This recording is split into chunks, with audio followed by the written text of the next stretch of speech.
Okay, hello everyone. Welcome and thank you for joining us again. It's a great pleasure to introduce today's speaker, Dr. Steve Milan from the University of Leicester. From 1987 to 2000, Steve was at the University of Leicester as an undergraduate, a PhD student, and as a postdoc. His PhD was on the propagation of HF radio waves in the auroral zone. Just after he was awarded his PhD in 1995, the research group became involved in superdrone, so his knowledge on HF propagation was very useful. In 2000, he was a visiting research fellow at the National Institute for Polar Research in Tokyo. He returned to Leicester in 2001 and gained a lectureship. He is also a visiting professor at the Berkland Center for Space Science in Bergen, Norway. He was awarded the European Geophysical Society's Young Scientist Publication Award in 2001 and Royal Astronomical Society Chapman Medal in 2013. Today, he will discuss solar wind magnetosphere coupling. And as always, this presentation is recorded, so please keep your mics muted. And if you have questions, please send them to myself in the chat box. Thank you. And with that, Steve, please start when you're ready. Thank you. Okay, well, thank you very much for the introduction, and thank you also for inviting me to talk today. So I was asked to talk about solar wind magnetosphere coupling. In this seminar series, we've already had a couple of really excellent introductions to this topic, so I thought I'd take a slightly different perspective, and I'm going to talk today about the expanding contracting polar cap model, hence my subtitle, which is the ECPC made easy peasy. So here's an outline of my talk. The majority of it will be about what happens when the interplanetary magnetic field is directed southwards, and we expect magnetopause reconnection to occur near the subsolar region. And if I don't overrun, then I'll spend a little bit of time talking about what happens when the IMF is northwards and we have Lowbree Connection. So as magnetospheric researchers, Aurora watchers, as we're looking up at the skies and going ooh and ah, we're also trying to come up with models for what produces this phenomenon. Here's a model that was proposed about 400 years ago. Here the auroras are formed by candles in the sky. We're not convinced that this model is entirely correct any longer, and think that perhaps it's more to do with magnetic reconnection and the Dungy cycle, which is controlling the interaction between the solar wind and the magnetosphere.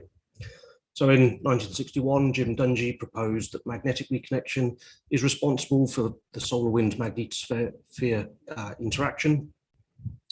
It interconnects the interplanetary magnetic field with the terrestrial field and hence taps mass, energy, and momentum from the solar wind. And this open model, called open because now the field lines connect from the Earth out into the interplanetary medium, has been successful in explaining many features of the magnetosphere, not least the dependence of activity on the orientation of the IMF, but also why the magnetosphere has a long tail as well. So you will see here in Jim's original sketch, he's got reconnection at the magnetopause on the day side. He's also got reconnection in the magnetotail, and that is near the end of the magnetotail. We've known since about the 1970s that actually reconnection on the night side occurs not at the end of the tail, but about 20 to 30 Earth radii down the tail, what's known as the near Earth neutral line, and this is linked to substorms. So the picture on the right then shows how we might draw the magnetosphere these days, with reconnection occurring where the green crosses are. So I've nicked this movie from the University of Alberta just because I think it shows the Dungy cycle caused by reconnection very well. You've got reconnection at the day side, which opens magnetic flux, loads it into the tail, and then as the tail field comes together, you get reconnection again. So you have anti-sunwards motion of the field across the polar regions, and then sunwards return flow at lower latitudes. So how do we go about measuring this system? One good way of doing it is putting cameras on spacecraft and watching the auroras from space, and I'll be using quite a lot of this sort of data in today's talk.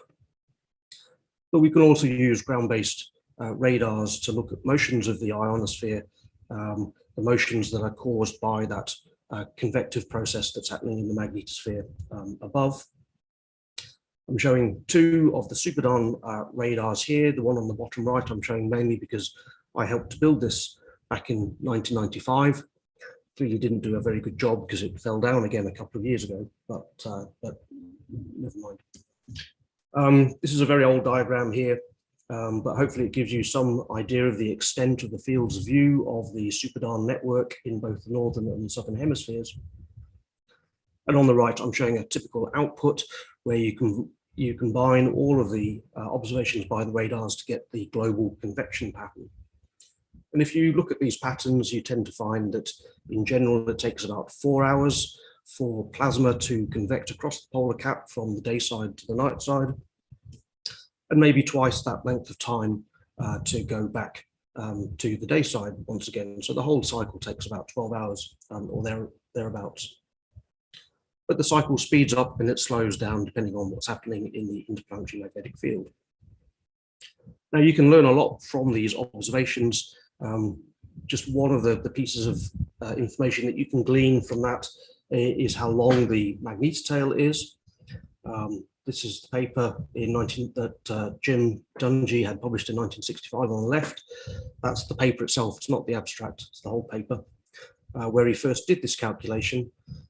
And his argument went something along these lines. The field lines are open for 3 or 4 hours as they convect anti-sunwards across the polar cap.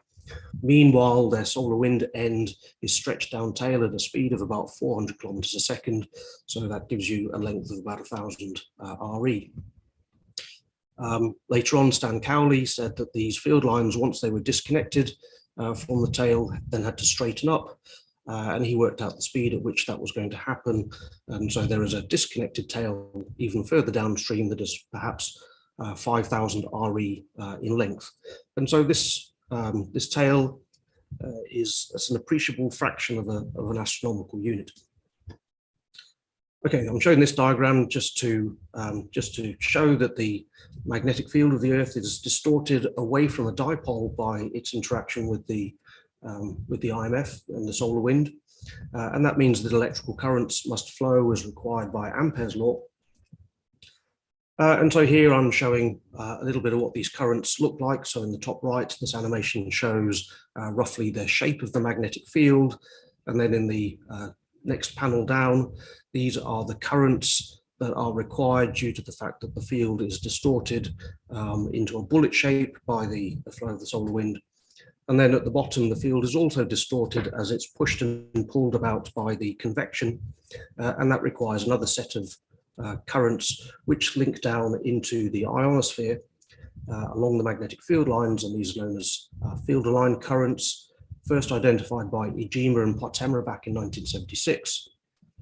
And in this central panel here, I'm showing where these currents map to. Basically, they're at the edges of the convection pattern, wherever there is vorticity within the convection.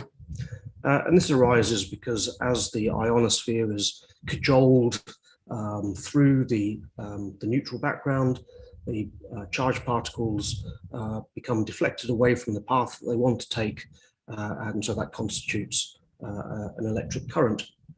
And we normally talk about this as having two components. There's a Peterson current, which is parallel to the electric field in the plasma. I'm showing that in green. And then there's a Hall component, which is in the opposite direction to the overall convection. And so we get these horizontal currents flowing in the ionosphere that close the region 1 and region 2 currents. And these produce magnetic perturbations on the ground that we're interested in, but also they help link these field line currents and close the circuit. So I've given a very steady state picture of the convection within the magnetosphere. We know that actually it's very time dependent. We know this because sometimes the auroral oval is contracted up to high latitudes, and sometimes it's extended to much lower latitudes. And we quantify that with this polar cap flux, FPC, which is a measure of the amount of magnetic flux poking out through the dim region encircled by the auroral oval. Also, we have substorms, which are periodic brightenings of the auroras on the night side. These occur every few hours. And again, you can see that there are variations in FPC, the size of the polar cap, during these processes. So why is the system time dependent? Well, it's not just because the dayside reconnection is controlled by the IMF, and the IMF varies all of the time. It's slightly more complicated than that. But what happens if we do have dayside reconnection? So the IMF is southwards. Well, you get an erosion of the magnetopores because closed field lines are being opened, and these are then dragged into the tail, and the tail inflates. And because we're creating new open flux, this means that the polar cap expands and the auroras move to lower latitudes. This also leads to increased stress in the tail because as the tail inflates, the magnetopores flares outwards, and so the solar wind hits it at a less glancing angle and exerts greater pressure on it. This pressure is then exerted through the lobes as magnetic pressure, which acts on the plasma sheet to thin it. At some point, reconnection is then triggered in the magnetotail. This leads to a deflation of the tail, the return of magnetic flux back to the day side again to complete the Dungy cycle. There's a contraction of the polar cap, decreased stress in the tail, and all of these processes contribute to the formation of auroras on the night side, the substorm auroras. All the way through this process, the magnetopore's shape adjusts itself to maintain pressure balance with the solar wind. It likes to be a nice bullet shape, so it's in hydrostatic equilibrium with the flow of the solar wind, or hydrodynamic, I should say. And the adjustment of the shape of the magnetopores leads to the redistribution of plasma and magnetic flux within the magnetosphere, and that's what we think of as convection. So let's look at what happens if you have a burst of reconnection on the day side. I'm indicating here in panel A, there's a burst of reconnection which opens previously closed magnetic flux, and then it's carried into the tail. If we look at the equatorial plane of the magnetosphere, there's now a region at the front of it where there was magnetic flux connected to the planet, and there no longer is, so the magnetopores has been deformed away from hydrodynamic equilibrium. There will be stress imbalances across the magnetopores, and the magnetosphere will adjust itself by redistributing flux within itself to return back to equilibrium once again. And so those are the arrows in panel B there. Similarly, if you look at a cross-section of the magnetotail, such as in panel C, then the newly appended flux at the top and the bottom has distorted the magnetopores away from a nice cylindrical shape, and stress imbalances once again lead to a redistribution of flux in the magnetosphere. And all of these motions are communicated down the magnetic field into the ionosphere to cause it to close. So we're looking in the ionosphere in the bottom row of panels here. In panel D, we've got the pre-existing polar cap before we have reconnection. In panel E, there is a region of flux that was previously closed but is now open, so it has become part of the polar cap. The flows which are communicated from the magnetosphere above effectively redistribute the flux to cause the polar cap to become roughly circular once again. And then once all the stress imbalances have been eased, then in theory, the convection stops. And you can probably imagine for yourself what happens if instead you have night side reconnection and you kind of have a reversal of this process. Can we actually see this in data? So in this 8-hour period of data, I've taken images from polar UVI, and I've quantified the size of the dim region inside of the auroral oval and converted that into this FPC value. You can see that it varies by a factor of 3 or so during this interval between about 0.3 and 0.9 gigawebers. And then in the bottom panel, I'm showing IMF BZ, and when this is negative, so the IMF is directed southwards, you expect magnetopores reconnection to be going on. So I'll just highlight the periods when magnetopores reconnection is going on. And so we expect the polar cap to be expanding in size during this, and you see that in general it is indeed. Once you've accumulated all this flux, however, you have to get rid of it on the night side, and you do this by triggering substorms. And there are two substorms during this interval, which will be associated with night side reconnection. And indeed, you can see that the polar cap contracts during these periods. Now, this day side and night side reconnection, they're largely decoupled. And as a consequence, you can get quite complicated overlapping of day side and night side reconnection. And so despite the fact that the IMF is northwards and you don't expect much to be going on for 50% of the time, in actual fact, there's some sort of dynamics going on within the magnetosphere throughout the majority of the interval. So at the top, I'm showing the convection pattern that you would expect for day-side reconnection, and the bottom for night-side reconnection. And if both are ongoing at the same time, you would expect a superposition of these two things. And the rate at which the polar cap is expanding or contracting is given by the balance of the day-side and the night-side reconnection rates, which we quantify by these values phi d for the day side reconnection voltage and phi n for the night side reconnection voltage. And if you want an overall measure of the speed of convection, of anti-sunwards transport of open flux in the system, then you have the transpolar voltage or the cross-polar cap potential, which we call phi pc. And this should be given, if the polar cap remains circular at all times, this will be given by the average of the day side and the night side reconnection rates. Okay, so here's a little movie I've made showing that I independently have day side and night side reconnection. So here, night side reconnection is converting closed flux to open, and the polar cap is expanding. And then as everything redistributes itself within the magnetosphere, the polar cap remains roughly circular.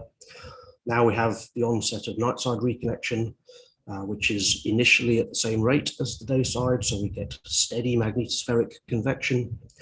Then I've put into the model a ramp up in the night side reconnection rate, so now there is a slow contraction of the polar cap, and now there's a northward turning of the IMF, and the day side reconnection rate turns off, and now the polar cap contracts rapidly. So again, can we actually see this in the data? Well, in the top right here, I'm showing an animation of an interval of data. We've got superdarn vectors here showing the flows, which are at the start of this interval rather disorganized because it's northward IMF, and then halfway through the IMF turns southwards, and we get twin cell convection. Notice when that happens, the field line currents light up because now we have the convection driving those currents in the ionosphere, which then have to close out through the magnetosphere. But also what I want you to see here, we've gone back to the start again now, that after the field line currents appear, they also then move to lower latitudes with time because the polar cap is expanding as we're just loading the system with more and more open flux. So here we go, the field line currents, which are associated with the convection reversal boundaries, appear and then move to lower latitudes. Okay, at the risk of belaboring the point, I've just drawn these few time series here. What I'm imagining is that in the second panel, you've got a southward turning of the IMF. That's going to lead to day side reconnection, which is shown in blue, the phi d there. That is going to lead to an opening of flux, and so the polar cap is going to expand in size as shown in the bottom panel. And then eventually the magnetosphere gets fed up with this and decides that it needs a substorm to get rid of this accumulated flux, and a substorm is triggered with night side reconnection. That's the phi n in red there. Then eventually there's a northward turning of the IMF. Phi d switches off, but phi n carries on irrespective until eventually the stress within the tail is got rid of, and the night side reconnection rate goes to zero. The overall convection speed, phi PC, should be roughly the average of the day side and the night side reconnection, as I'm showing in kind of lime green there. We expect that to be rather smoothed out somewhat because the polar cap isn't going to remain perfectly circular at all times. Now, if we look at the Electrojet indices, which we use to look at substorms, these are produced by the eastward and the westward electrojets, which are themselves driven by the convection that we've just been talking about. And so we expect the electrojets to look a little bit like the phi PC in this case. So they should be low, then they should both increase and then be roughly constant and then decrease once again. But when the substorm kicks off, then you have the formation of a substorm current wedge and a new substorm electrojet on the night side, which produces a bay in AL.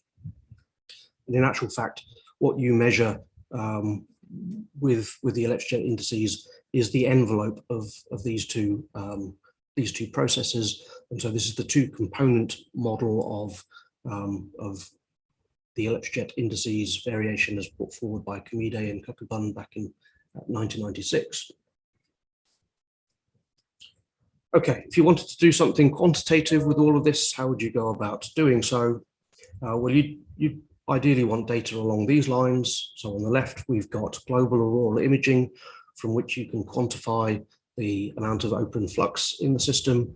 And then simultaneously, you want the flows as measured by superdarn everywhere, so you know what the electric field everywhere in the ionosphere is. And then in the top right, this is the variation of FPC during this interval of data. How much data is there? There's about 10 hours, perhaps 10 hours worth of data. And then in the panel below that, we've got the rate of change of the amount of open flux, which should be related to the day side and the night side reconnection rates.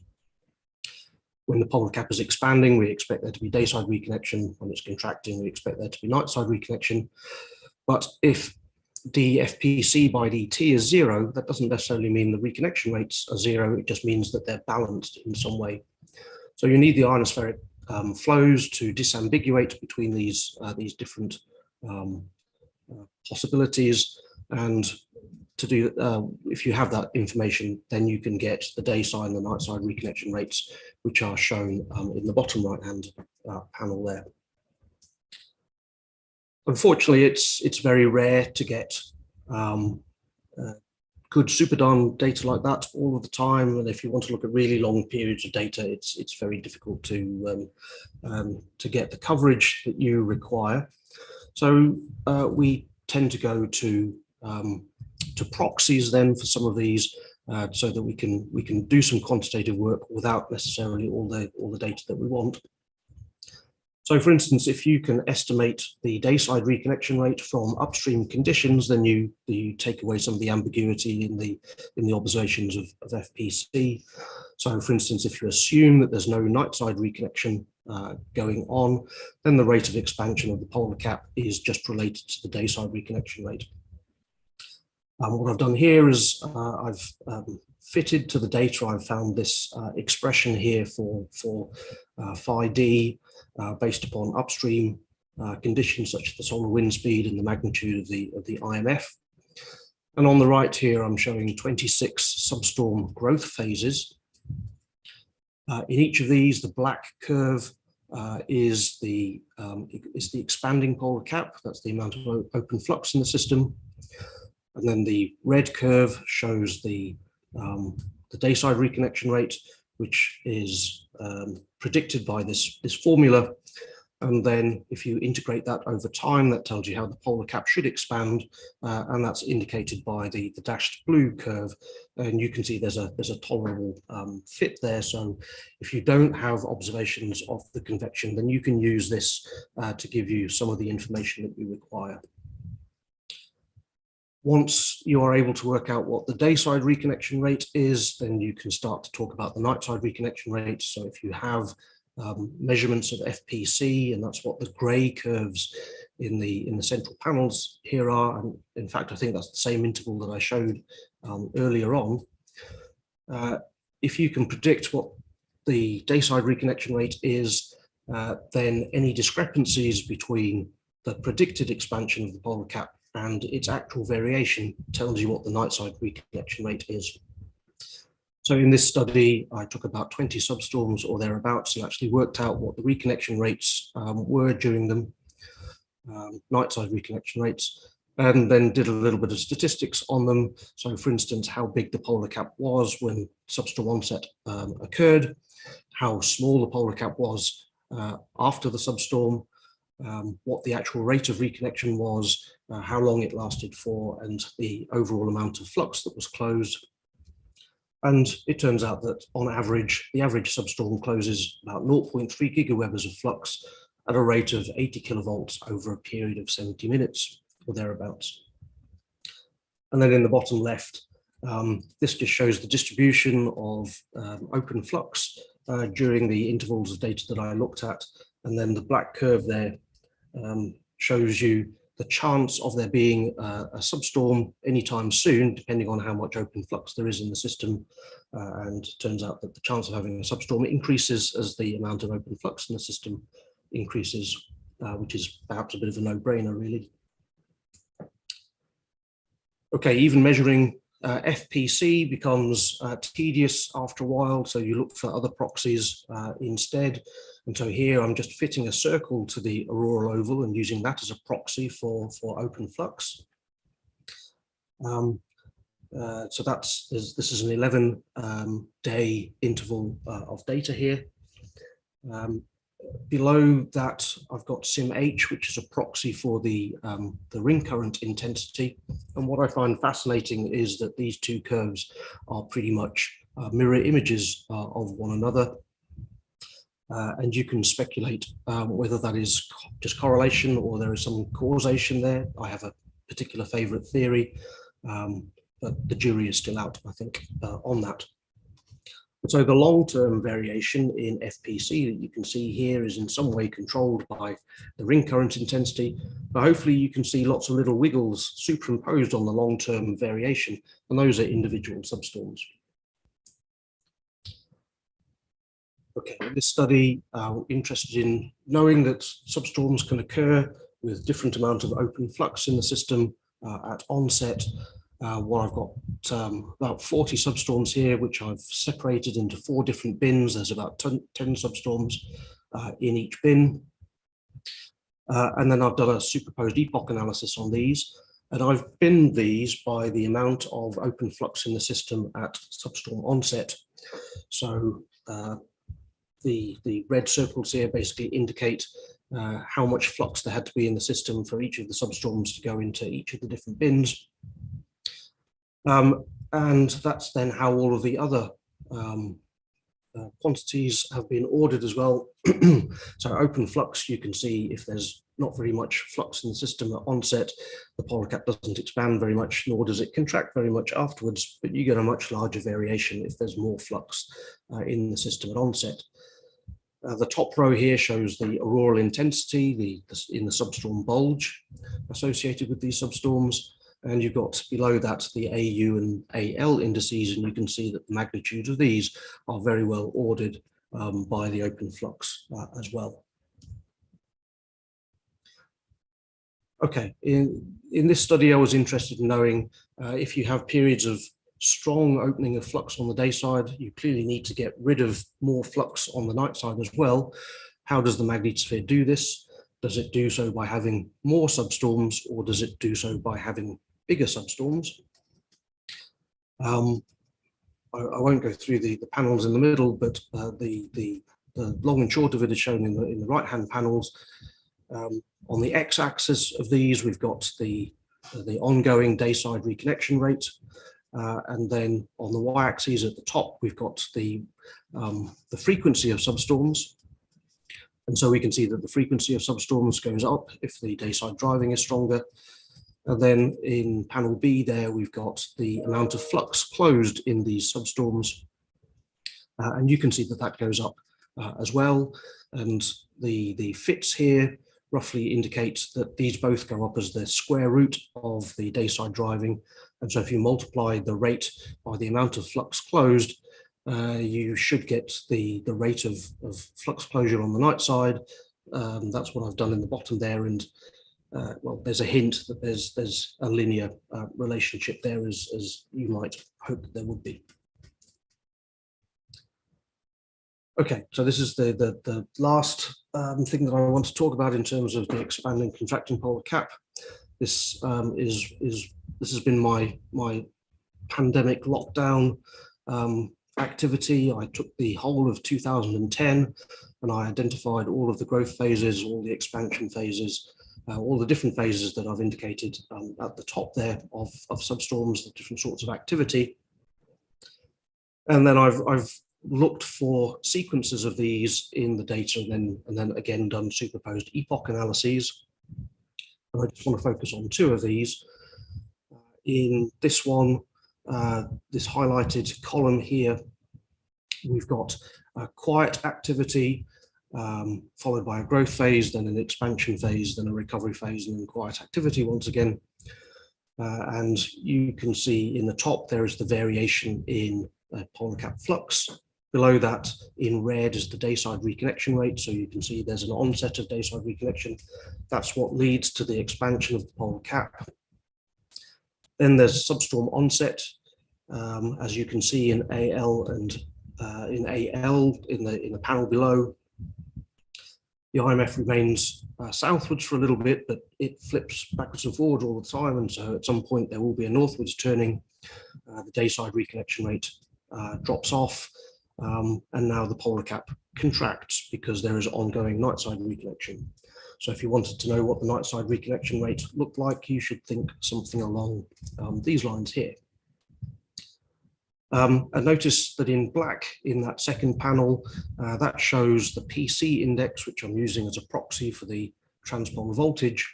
And you can see that exactly as the diagram I drew before would suggest, this is a kind of smooth version of the average of the dayside and nightside reconnection rates. Just want to quickly focus on this particular panel that shows exactly the same thing, but in these cases, the IMF remains southwards for a prolonged period of time, sometimes many hours after the substorm had initially kicked off. And what happens is the dayside and the nightside reconnection rates appear to go into some sort of balance, and you just get a long period of steady magnetospheric convection, which only ceases once the IMF subsequently does go northwards and the dayside driving turns off. So in this case, this is what the nightside reconnection rate would look like, and again, it's as you might expect. Okay, remaining on southward IMF, just very briefly, I want to talk about flux transfer events, which were first observed at the magnetopores by Russell and Elphick back in the 1970s. But these are known to give rise to episodic auroral and flow features in the ionosphere. So what's going on here is that even during steady southwards IMF, the dayside reconnection rate occurs in bursts.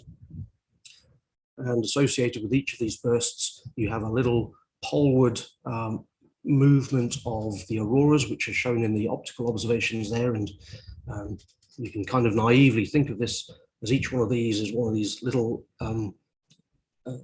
appendations, addings of open flux to the dayside of the polar cap.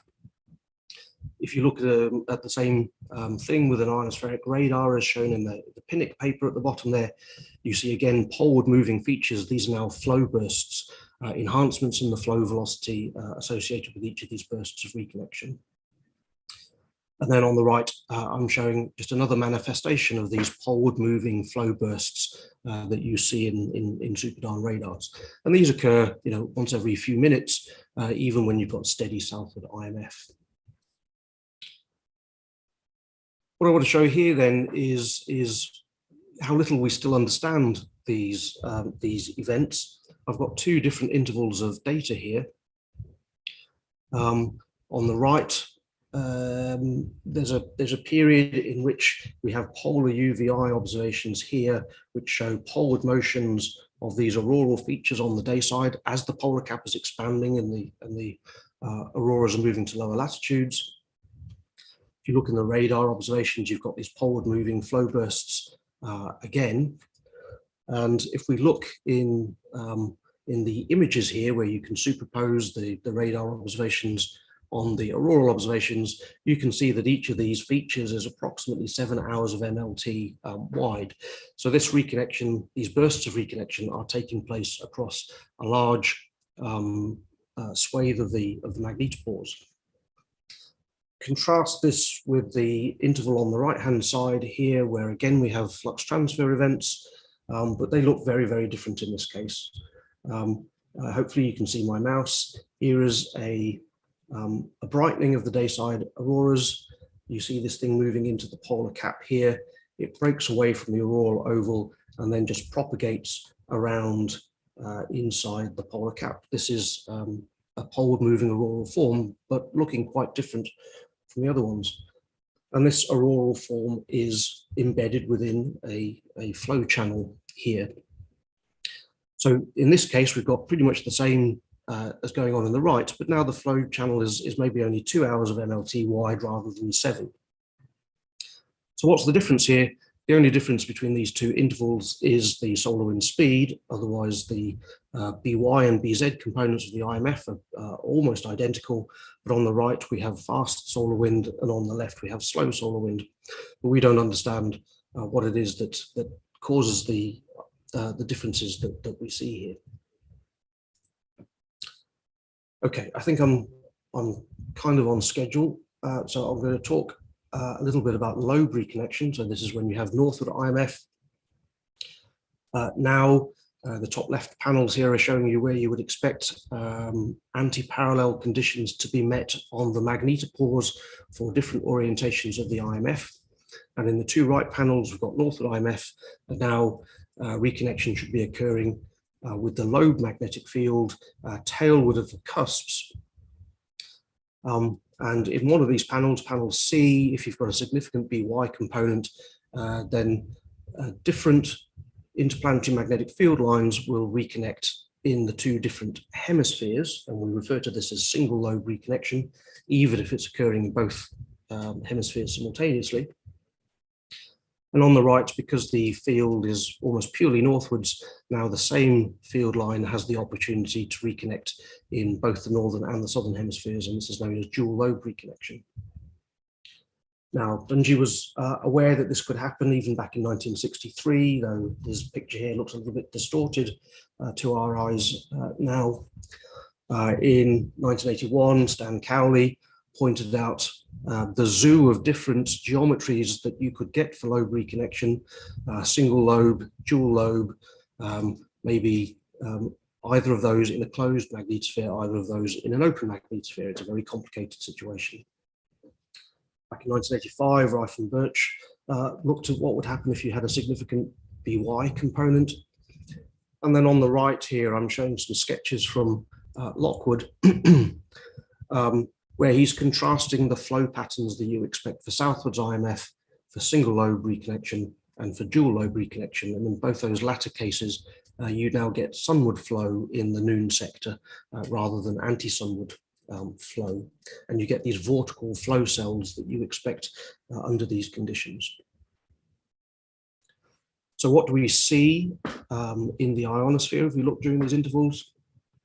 Well, the top left here is a study by Huang. And here, Superdan is imaging a lovely pair of reverse twin cell convection. So these are the lobe, reverse lobe cells that Lockwood was drawing. In the bottom left, I think this is from the Fuselier paper. Here they're imaging a spot of auroras in the noon sector, right where you expect the footprint of the lobe reconnection site to be.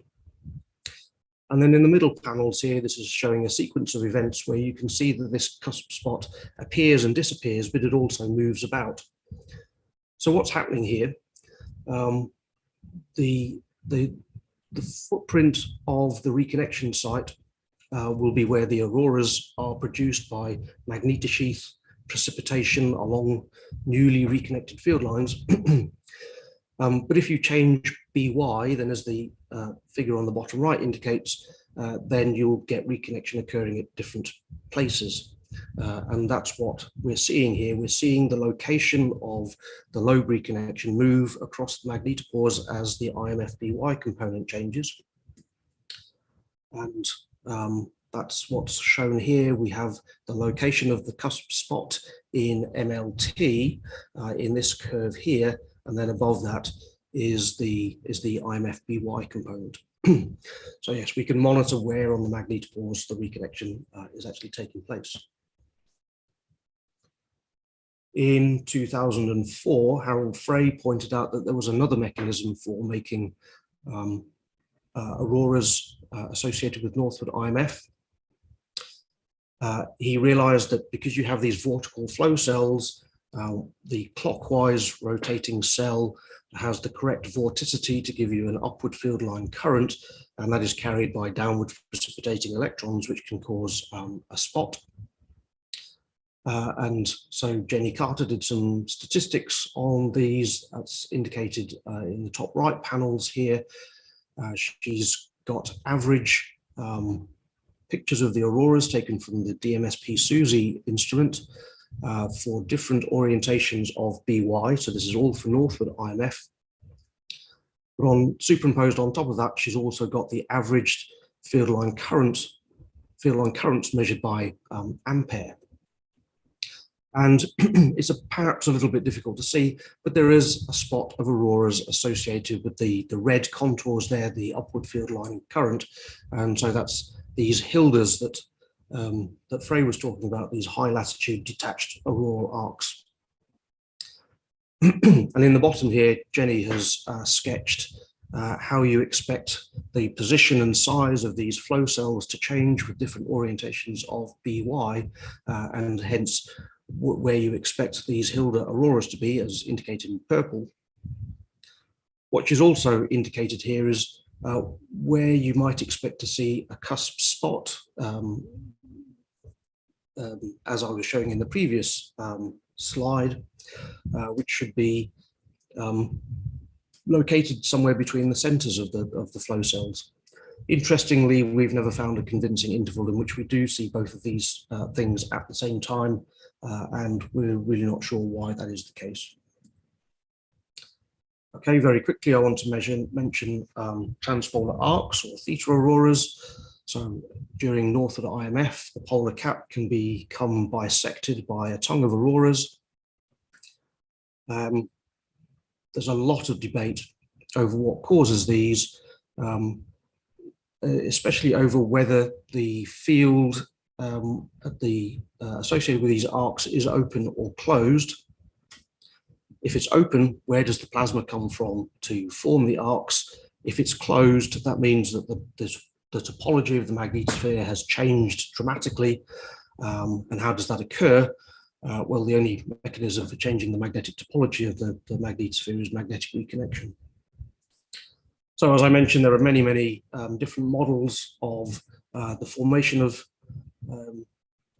transpolar arcs. Because I'm giving this seminar, I'm going to be rather parochial and describe my favorite model.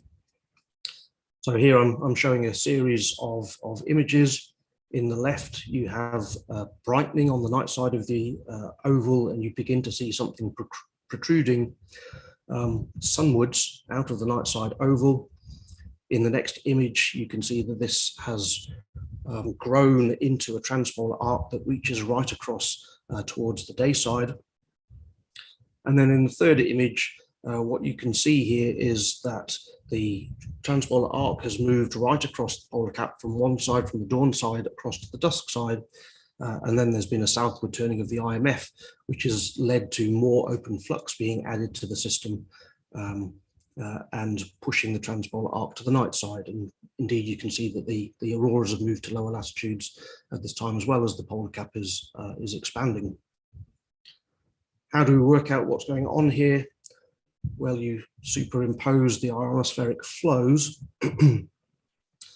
And now we see on the night side in the left-hand panel that you have strong east to west flows, very asymmetrical flows, not the sort of thing that you would expect during a substorm. And these are flows that you get when you have reconnection in a very twisted magnetotail, and we know that the magnetotail can become twisted due to the orientation of BY during periods of northward IMF. So there is night side reconnection going on during this. And the smoking gun is that the transpolar arc is protruding from the easternmost edge of that fast flow channel. And we can see Lobe convection going on in the day side during this interval. In the next panel, where the arc is now got stuck into the whole thing, that Lobe reconnection is still ongoing. And what is happening is it's transferring open flux from one side of the transpolar arc to the other, and hence pushing it in the opposite direction. And that's why the transpolar arc moves from dawn towards dusk. And then finally, in the last panel, we see the southward turning of the IMF has led to anti-sunwards flows as the polar cap expands, pushing the transpolar arc towards the night side. Okay, just a few last slides then to discuss dual lobe reconnection. People went away and looked for the signature of dual lobe reconnection, and the expectation was that it would basically be the reverse of the growth phase in the expanding contracting polar cap model. You would have a contraction of the polar cap and sunward flows out of the dayside polar cap boundary. However, when people went and looked for the signature, it was difficult to find.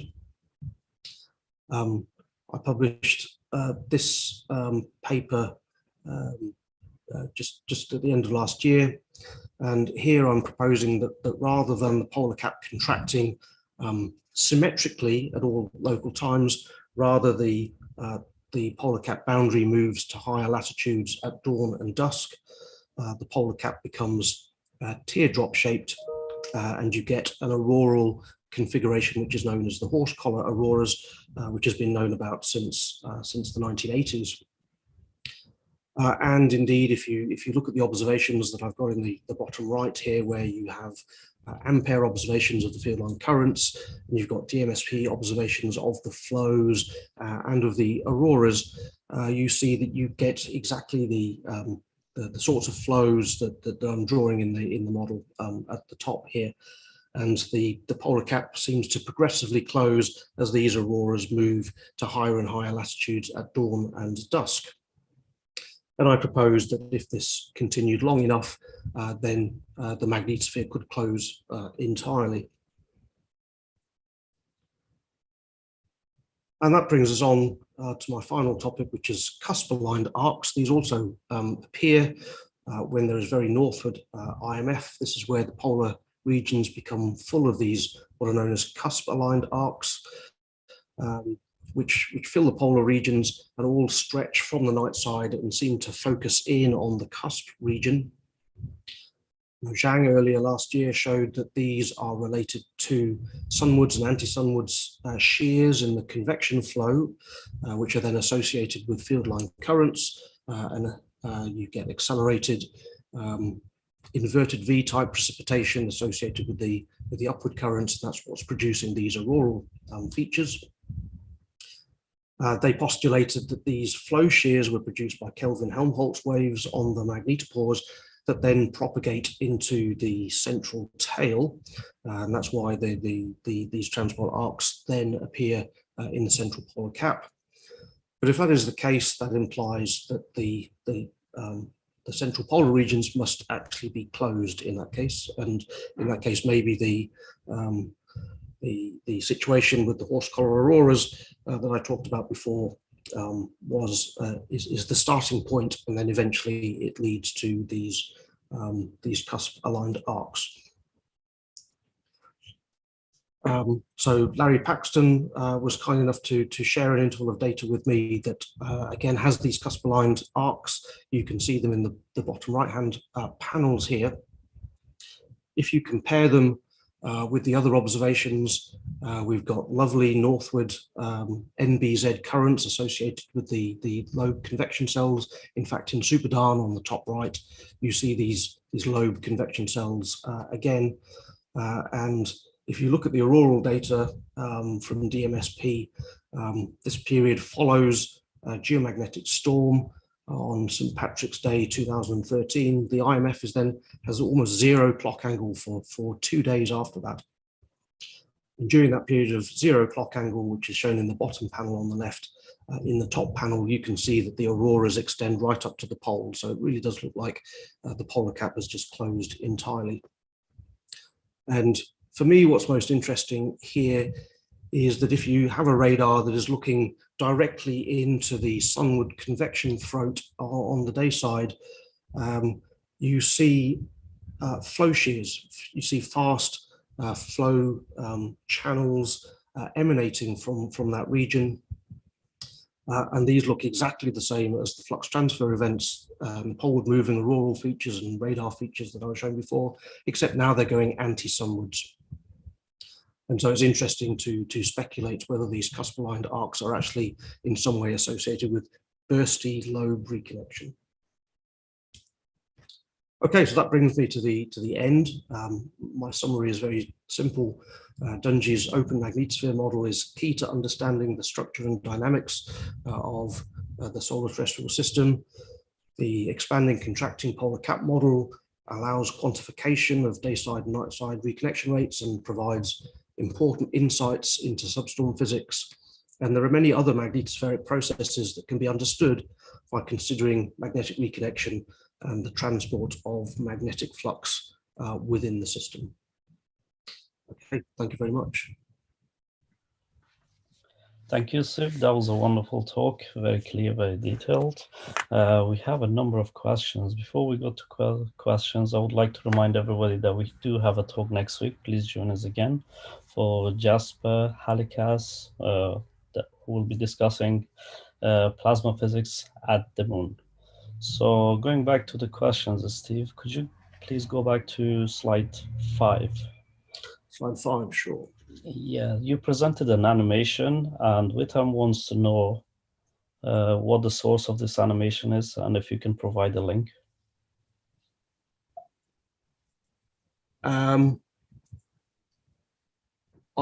If I rack my memory, I found this on the internet many years ago. I think it was originally an animated GIF. I turned it into a movie file.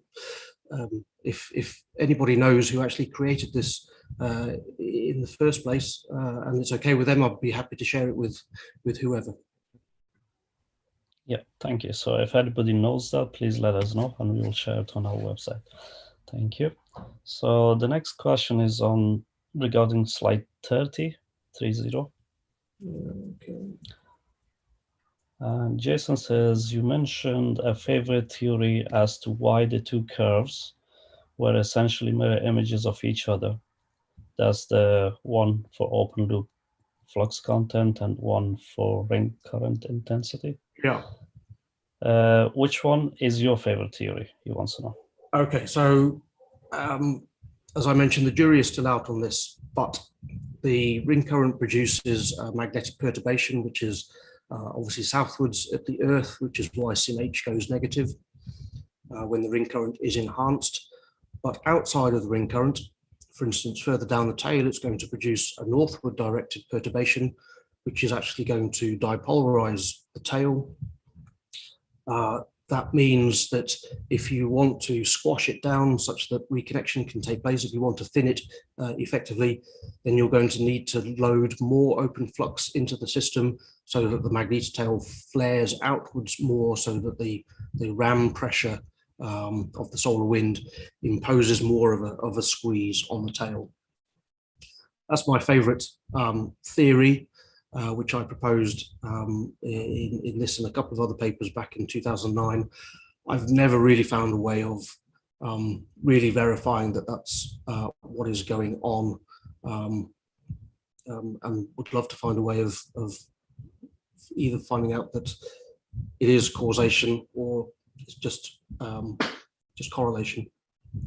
One fly in the ointment here is that if the crosstail current contributes significantly to the SIMH perturbation that you see, then you would expect that as the flux goes up then that magnetic perturbation would get bigger. But I don't think you can explain 200 nanoteslas of perturbation with that model. Okay, thank you very much. The next question is from Joshua. He says, you talked about the role of near-tail night-side reconnection. How about reconnection at a distance neural line? Can that be distinguished from near-tail reconnection? That's a very good question. It's with these sorts of observations, it's difficult to distinguish between a dayside and a near Earth and a distant X-line. Really, what we're measuring is the whichever X-line is most active at the time, if it be the near Earth one or the distant one, or it's not even which one is most active, but which one is acting on the last closed field lines, because you can have a near Earth X-line which is occurring on closed flux, and in terms of open flux, that's not doing anything. But yes, we know that it's thought that there is a distant X-line. However, if I skip back through the slides very quickly, this will do.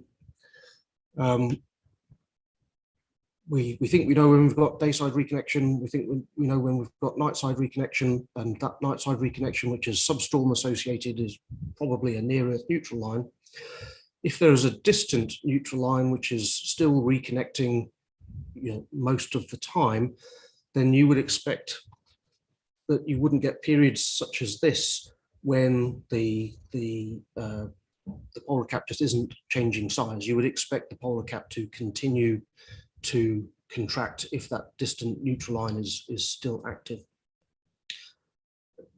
I don't think there's any consensus here, but in my head, I kind of picture it as when you have substorm onset, that's the formation of a near Earth neutral line, and that might propagate down tail as time goes on.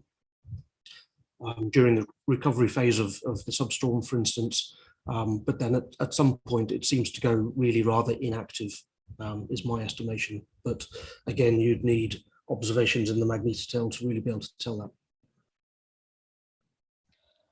Yep, thank you. The next question comes from J. Albert, and he thinks it might be possibly an unfair question, but can global MHD or extended models reproduce the various configurations, including exotic Aurora patterns? To an extent. Yes, you get, I'm trying desperately not to insult any modelers here, you get all sorts of interesting phenomena occurring in MHD, including things that look a little bit like transpolar arcs, for instance, and what have you. But they're never really, they don't look quite right. And I think some of the difficulty emerges as well is that it can be quite difficult to interpret what's going on in an MHD model, especially when quite exotic things are going on. And so, if you've got some region of closed flux, say, poking into the polar cap in your model, it can be difficult to work out how it got there sometimes. I think there's a great deal of work that could be done comparing these different things, but I don't think we're quite there yet. Okay, thank you. How the reconnection electric field plays role in both open and closed flux transfer? Okay, how to answer that question? The way I think about things is, people often talk about electric field driving convection, for instance. But the way I think about it is that if you have convecting plasma, then it has an electric field in it. It's not necessarily the electric field that is driving the convection. If you transform your yourself into a reference frame moving with the plasma, then there is no electric field in that plasma. You can always find a reference frame in which there is no electric field. To my mind, electric field is a way of quantifying the movement of the plasma and the amount of magnetic flux that is being transported within it. So when we talk about reconnection electric field, when we talk about reconnection voltage, what we're really talking about is the amount of magnetic flux that is being transported into a region where it is then converted from, say, a closed topology to an open topology, or vice versa. I don't believe that the electric field is the primary driver in this case. It is the ballistic velocity of the solar wind transporting plasma onto the magnetopores, which then reconnects. You can use the electric field to measure how fast the solar wind is flowing. I don't think anyone would claim that it's the electric field in the solar wind that's driving the solar wind outflow, but there is an electric field in it, and that's quantifying the magnetic flux transport within it. I hope that answered the question. Yep, thank you. So the next question is from Marcus. The signature related to reverse FTEs. Are these FTEs formed in the high latitudes in the Northern Hemisphere? That's a very good question, to which I don't know the answer. It would be good to in situ observations of Lowbree Connection are rare because we rarely send spacecraft to those regions. It would be great to have some missions that did that, or look at past data from, say, cluster, maybe, if that goes anywhere near that region. But yeah, I don't think anybody knows the answer to that. Okay, thank you. Just also wanted to point out thank everybody for the comments, especially Lynn Winsor has made a comment recently on the chat. And also thank you, Patricia, for sharing the reference. And finally, thank you very much, Steve, for the wonderful talk, and thank you for accepting our invitation. Thank you, everybody, for joining. Please join us again next week. Thank you. Have a nice day.